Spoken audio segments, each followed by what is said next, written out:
The Indus River in Pakistan flows through the boundary between the Karakoram Mountains and the Himalayas.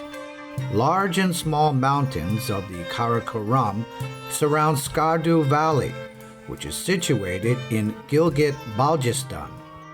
As recent as 1970, present-day Gilgit-Baltistan was known as the Northern Areas.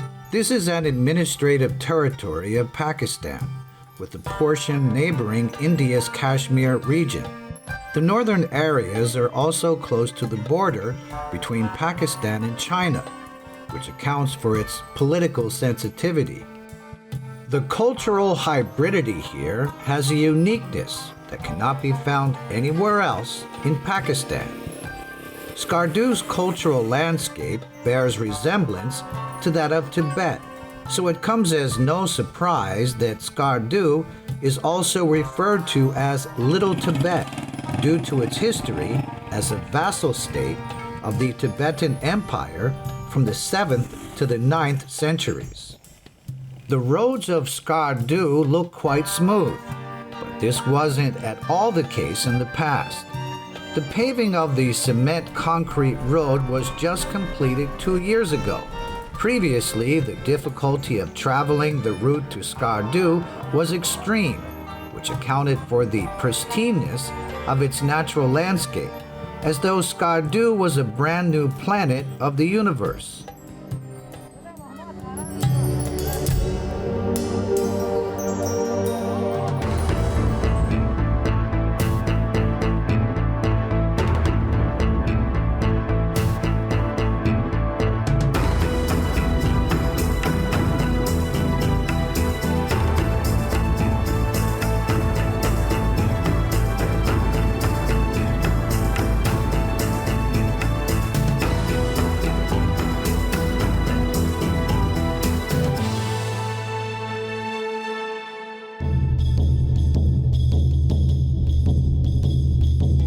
Skardu, life on the mountains rising to the heavens.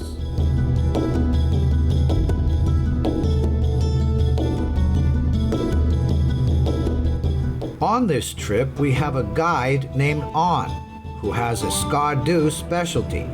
On spent much of his life in Islamabad and has only lived in Skardu for the past 10 years. And yet he tells us how Skardu has become the love of his life. Skardu has special gifts and qualities that one clearly sees.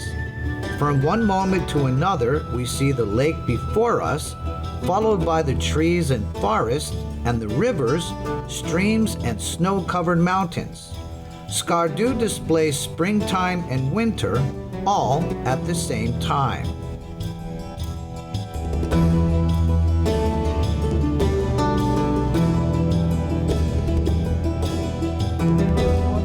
Actually, Skardu is like most of the people now, they are affiliated to the field of tourism, but still they have to survive with, like they have to do farming as well. In Skardu, actually, it's the winter time is very harsh, and from like November to April, you can't do any kind of farming in Skardu because it's snow at that time, and it's very cold, and the temperature is very less, so they can't do any farming. From April to October, there is a like every month there is a different month, there is a different variety of farming in Skardu.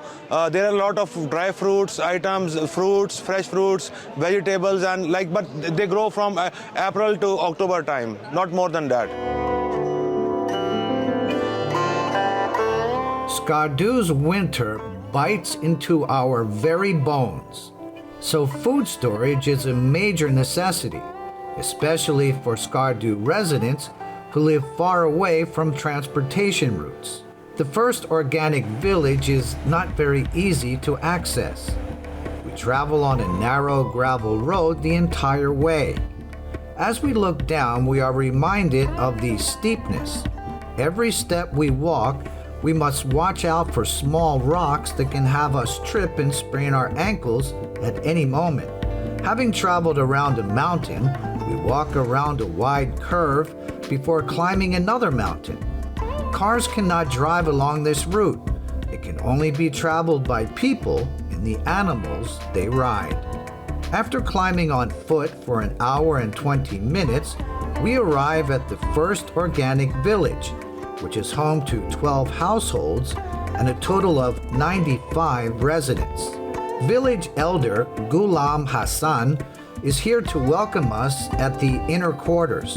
The first thing Ghulam points out is the spring. He tells us that this is Allah's gift representing Earth's abundance. Water and soil ensure that the villagers can keep growing food without having to worry as winter approaches. So it's God's intention for them to build a way of life here.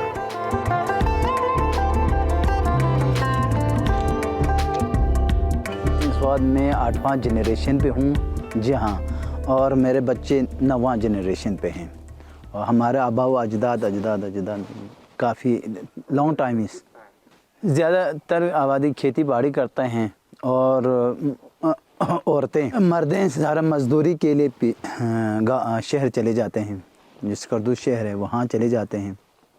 लेकिन आपने मेरे बारे में पूछा तो जो बच्चे यहाँ से चल के स्कूल नहीं जा सकते हैं, जो बच्चा बैग नहीं उठा सकते हैं, इस टाइम पे उन बच्चों को मैं यहाँ पे गाइड करता हूँ एज ए फ्री वॉलंटियरली। हाँ, पढ़ाते हैं, बच्चों को गाइडलाइन करते हैं ताकि वो वहाँ जाके कुछ न कुछ आसानी हो। तो 3-4 घंटे वहाँ पे लगा लेते हैं, फिर अपने खेती बाड़ी और आप जैसे कोई मेहमान आए तो आप लोगों की खिदमत के लिए।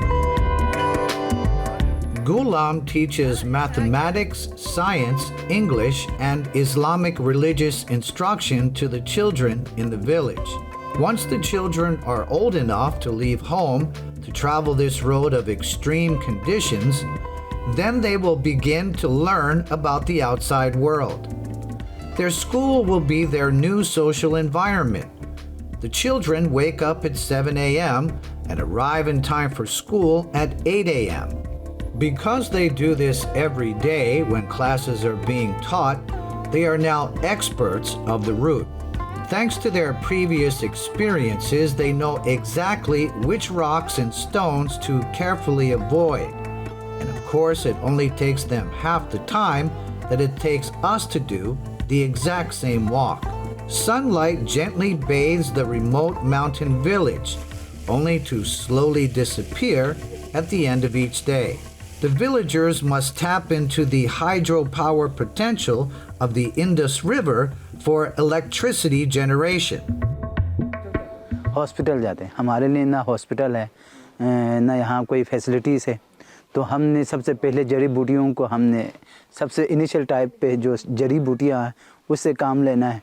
अगर जड़ी बूटियाँ यानी पौधों से अगर उनसे कवर होने का वो चांस नहीं है, फिर हम उसको किसी न किसी तरीके से लेके जाना है। अगर उसकी जान अल्लाह ताला ने रखना है, सबसे पहले तो ऊपर वाले को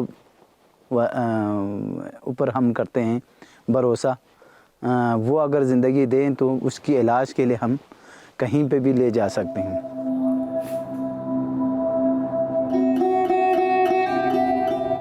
Although this place is very far away from the usual conveniences, it remains in God's will and care. It only takes understanding and adaptation to become part of the environment.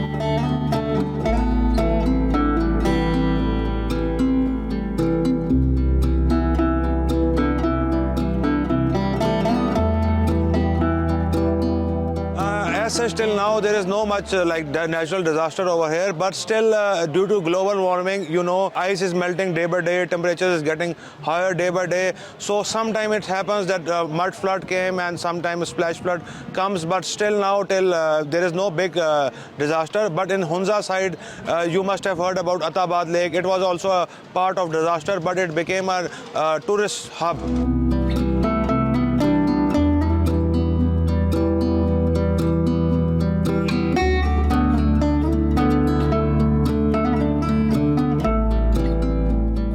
It's important for food to be grown and harvested in sufficient quantities, well before the snow arrives and covers the entire mountain.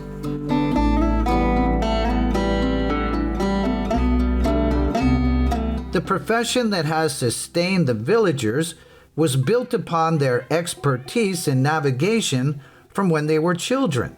They have a profound understanding of the levels of difficulty when climbing steep slopes.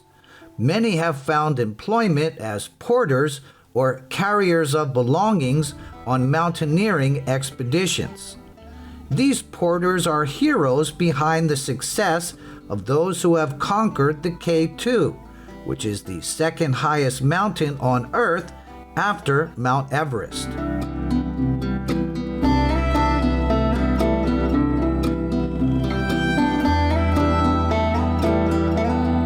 Inayat Ali is the youngest porter of Hushe village. At age 28, he's well seasoned, especially with his 3 years of experience in climbing heights of 8,000 meters. The reason he has to put his life in danger is due to insufficient income from farming alone. And with Hushe's remote location, this appears to be the only income avenue to his liking, in which he is especially skilled. जी वही dangerous है sir keto में, क्योंकि वो ice ऊपर से गिरने का खतरा चांसेस ज़्यादा है, लेकिन रास्ते का इतना खतरा नहीं है, क्योंकि ऊपर से अवलांच और ये आइस फॉल होने का ज़्यादा चांसेस है सर। बिल्कुल सर, हम इधर से ये अपना ऊपर नीचे ये 4,000-5,000 मीटर के ऊपर के तक हम वॉक करते रहते हैं सर। इधर से ऊपर दौड़ता है, भागता है, लेकिन जाने से पहले तकरीबन डेढ़ महीना एक हम वर्जिश करते हैं सर। 1.5 महीना एक वर्जिश करता है। वर्जिश जी ये अपने बॉडी को फिट रखने के लिए ऊपर नीचे भाग दौड़ करते हैं सर। एक साल में हमारे लिए मुख्तलिफ चांसेस होता है सर। कभी ये 8,000 के पहाड़ के बाद कभी चांसेस मिलता है 7,000 के लिए, वो कभी चांसेस मिलता है। वो हो गया तो 2 दफ़ा होता है सर, नहीं है तो एक ही सीज़न होता है सर हमारा। सर इनके लिए हम हर चीज़ का जो अपने हिसाब से होते हैं, अपना जितना हो सके उनके लिए हम फैसिलिटीज़ यही देते हैं सर। उनका सामान हम उठाते हैं सर।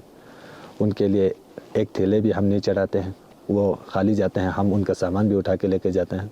ऊपर जगह के जब केमोन में पहुंचते हैं तो हम उसके लिए टेंशन बना के, पानी शानी बना के और खाने शाने हम खिलाते हैं सर, और वो आराम से सो के बैठ जाता है sir.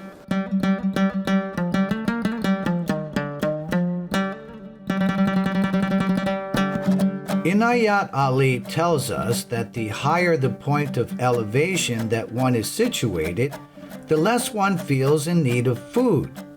So upon climbing a height of 8,000 meters, we may not even want to eat. The easiest and most filling food items tend to be biscuits, noodles, tea, and water. Under those circumstances, one only eats to survive.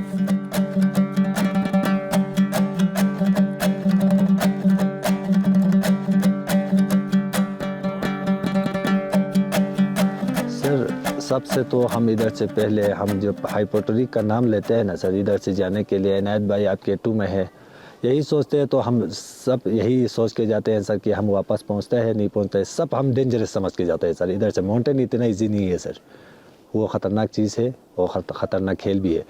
लेकिन इसमें हमने जो सबसे dangerous काफ़ी बंदों को देखा है सर। किसी को अवलांच ने ले जाते हुए देखा है, किसी को टांग में पत्थर लगते हुए भी देखा है, किसी को मरते हुए भी देखा है सर। माउंटेन पे हम क्या क्या नहीं देखते हैं सर, लेकिन हम ये देखते भी, हम यही हौसला रख के काम करते हैं सर, क्योंकि हम बाल बच्चे पालने वाली बात है। There are many residents of Hushe village who have taken on the profession of porter for mountaineering expeditions. Inayat Ali is a strong young man and clearly has a distinct physical advantage over 72-year-old Rosa Ali, who is the oldest porter in the village. But due to his extensive experience that comes with age, Rosa Ali knows the route better than anyone else. He first became a porter at the age of 25. He's accumulated climbing distance as well as a fine-tuned sixth sense when observing of changes in climatic conditions. So he has become an expert in assessing whether to keep going or to stop for a rest.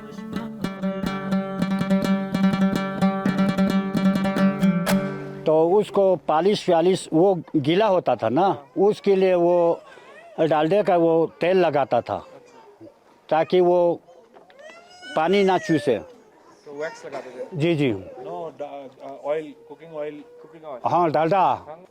अच्छा, अभी dungaree है कहकर पूरी कमीज शलवार एक ही coat पतलून पहनते हैं। अभी हमारे ज़माने में वो डॉन जैकेट एक पहनता था, वो भी बाज़ार से ख़रीदता था उस वक़्त की। अभी स्कार्दो में है पूरी इक्विपमेंट शॉप है, पिंडी में है। पहले तो इक्विपमेंट शॉप ही नहीं था स्कार्दो में, बाज़ार ही इतनी कम था। उस वक़्त की राशि जो है ना, घास का राशि बना के ना उधर राशि फिक्स किया था उस वक़्त की। अच्छा, कंपनी शैम्पनी सिर्फ परमिट लेता था, बाकी चीज़ें जो है ना गोरे खुद लेकर आता था।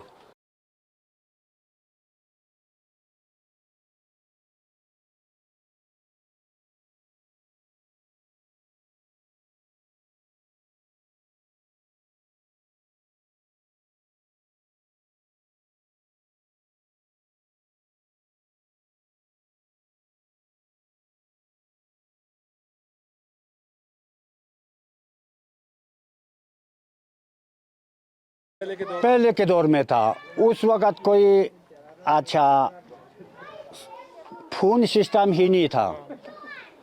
अभी मोबाइल जेब में रखते हैं, फ़ोटो भी वो खुद बनाते हैं, घर में भी फ़ोन होते हैं। हमारे ज़माने में डाकिया रखता था, स्कार्दो से डाकिया रखता था, उसने ख़त किताबत उधर बेस कैंप पे लाता था।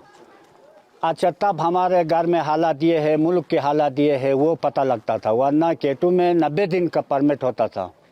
90 दिन, 90 days. Rosa Ali, most unfortunately, once delivered a corpse from up the mountain to down below. He tells us the story of his life with pride and how his 9-year-old son dreams of becoming a porter just like his father. If he graduates from high school, Rosa's son will begin his attempt at climbing the K2. Aman Najib Shagri is Rosa Ali's best friend. He's our driver on this trip, and in the past, Aman was also a porter.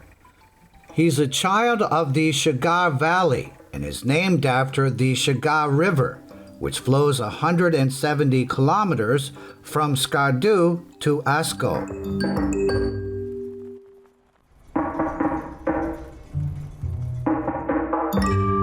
So when I was a little boy, at that time, I was a nature lover.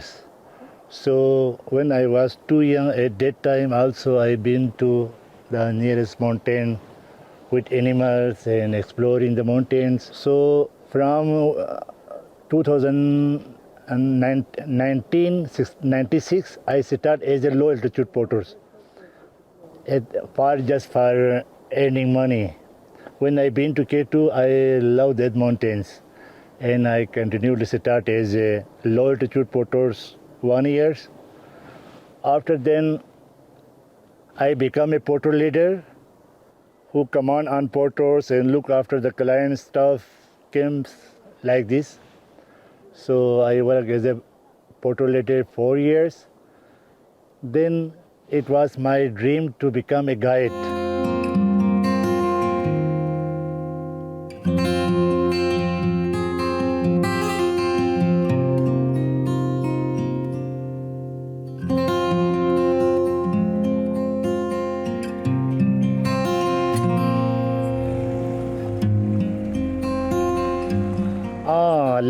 Low altitude porter job is very tough job, because in these days to walk 7 to 8 hours every day is not so easy, and especially for the low altitude porters who are carrying 25 kg from the tour companies. They are paying for 25 kg carrying plus our own stuff 10 kgs. So with 35 kg we walk every day 7 to 8 hours continually for 12 days. So it was a very tough job.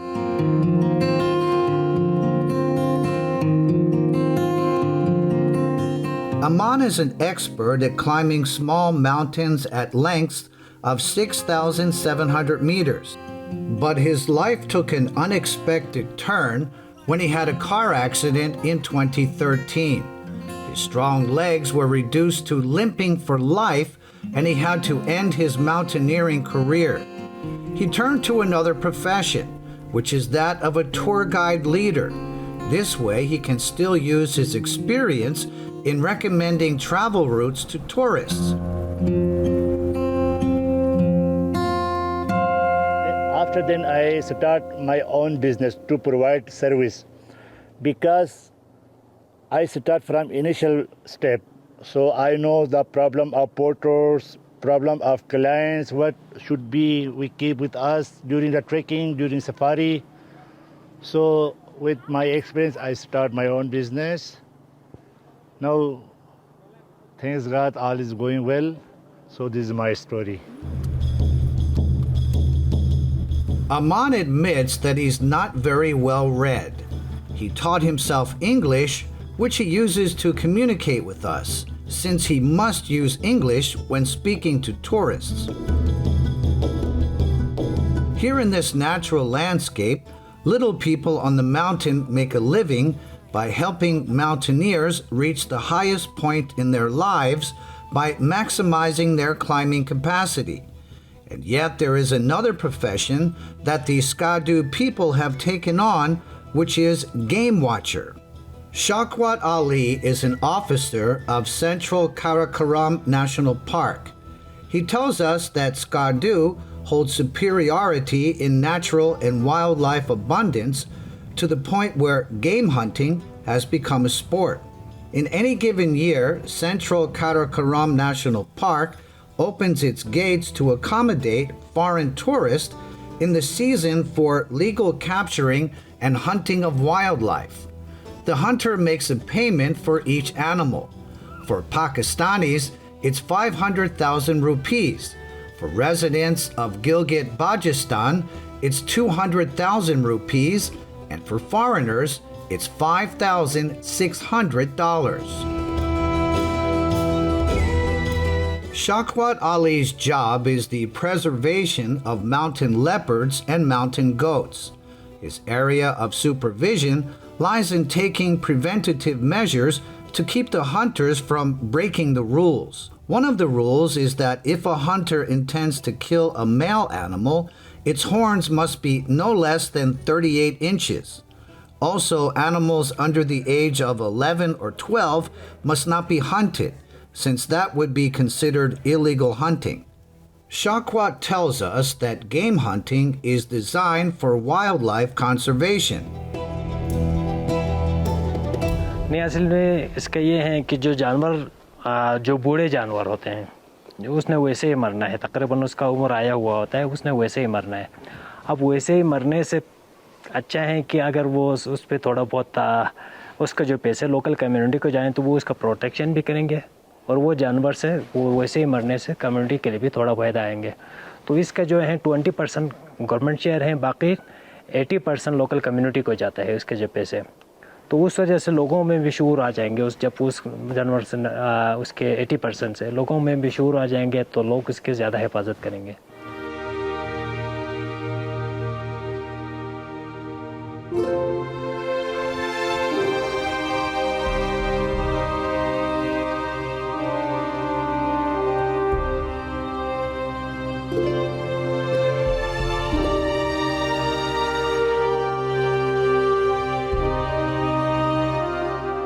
इसके population अभी फिर बढ़ रहे हैं, तकरीबन कोई 8-10 साल हो गए हैं। पहले स्नो लेपर्ड की बहुत ही कम पॉपुलेशन थे, अभी सर्दियों में इस एरिया में नज़र आते हैं, इन्हीं एरिया में स्नो लेपर्ड, और आइबेक्स के गाँव के करीब करीब ही नज़र आते हैं।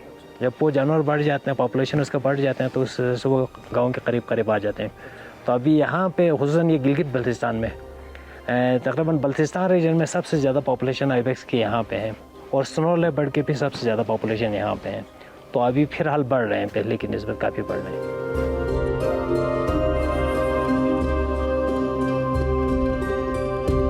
Those whose lives have become part of this natural landscape continue to sustain an interdependent relationship with the environment by the building of professions. It isn't just a matter of having work to make money. It's also about the slow and careful process of learning and understanding the natural environment. This is the kind of work that has allowed them to humble themselves before nature. At the same time, these are the people who are always prepared to challenge human limitations. We cannot deny that the people of Skardu are the most frequent conquerors of the K2, even though no historical record nor any Guinness Book entry has ever documented those accomplishments. They are only documented in the very proud hearts of the locals.